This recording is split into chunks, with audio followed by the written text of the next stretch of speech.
வணக்க மக்களே, சற்று முன் வெளியான செய்தி ஒன்று வெளியாகியுள்ளது.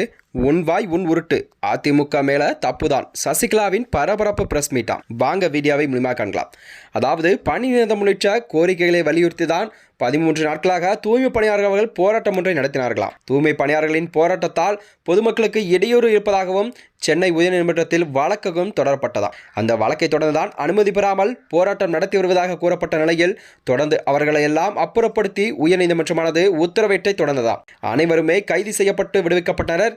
இதை அடுத்துதான் நடந்த தமிழக அமைச்சரவை கூட்டத்தில் கூட தூய்மை பணியாளர்களுக்கு பல்வேறு சிறப்பு திட்டங்கள் எல்லாம் செயல்படுத்தப்பட முடிவுகளும் செய்யப்பட்டுள்ளதாம். அதனைத் தொடர்ந்துதான் தூய்மை பணியாளர்களுக்கு வீடு வழங்கும், காலை உணவு வழங்கப்படும், காப்பீட்டுத் தொகை அதிகரிப்பு உள்ளிட்ட பல்வேறு சிறப்பம்ச திட்டங்களை எல்லாம் தமிழக அரசானது நிறைவேற்றப்பட்டது. அதனைத் தொடர்ந்துதான் பணி நிரந்தரம் கேட்ட தூய்மை பணியாளர்களுக்கு இதுபோன்ற திட்டங்களை எல்லாம் கொடுப்பதாக கூறி மறுப்பதாகவும் தமிழக அரசை விமர்சித்துள்ளார் சசிகலா அவர்கள்.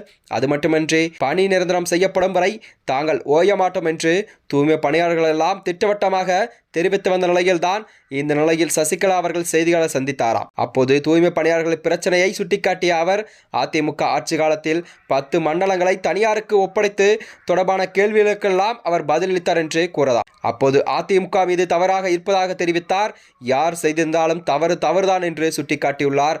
அது மட்டுமன்றி எழுத்துப்பூர்வமாக கொடுத்ததையெல்லாம் இன்று நிறைவேற்றவில்லை என்றும், தொகுத்து வீடுகள், காலை உணவு என இன்னும் 4 மாதங்கள் என்னென்னவா சொல்ல முடியும், மக்கள் மனதில் அதெல்லாம் சொல்ல முடியும் என்றும் தமிழக அரசுக்கு அவர் குற்றம் சாட்டியுள்ளார். அது மட்டுமன்றி வருகின்ற 2026இல் திமுக ஆட்சி கண்டிப்பாக அமைக்காது என்ற நிலைப்பாடுதான் நாங்கள் இருக்கிறோம் என்று அவர் கூறியிருந்தாராம். பணி நிரந்தரம் உள்ளிட்ட கோரிக்கையெல்லாம் வலியுறுத்தி 13 நாட்களாக தூய்மை பணியாளர்கள் போராட்டத்தில் நடத்தினார்கள். தூய்மை பணியாளர்களின் போராட்டத்தால் பொதுமக்களுக்கு இடையூறு இருப்பதாக சென்னை உயர்நீதிமன்றம் வழக்கு ஒன்றும் தொடரப்பட்டது.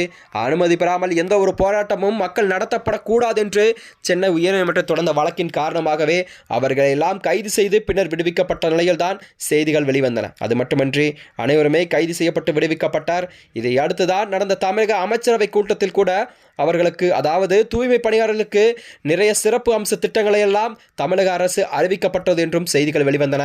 மேலும் இதைத் தொடர்ந்துதான் வருகின்ற 2026 சட்டமன்ற தேர்தலில் டிடிவி தினகரன், சசிகலா, ஓ பன்னீர்செல்வம் அவர்களெல்லாம் அனைவருமே எந்த கட்சியுடன் கூட்டணி அமைக்கப் போகிறார் என்பது ஒரு கேள்விக்குறியாகவும் மக்கள் பார்வையாகவும் பார்க்கப்பட்டு வருவதாக செய்திகள் வெளிவந்தன. மேலும் இதுபோன்ற வீடியோக்களை தெரிந்து கொள்ள நமது சேனலை மறக்காமல் சப்ஸ்கிரைப் செய்து கொள்ளும். நன்றி, வணக்கம்.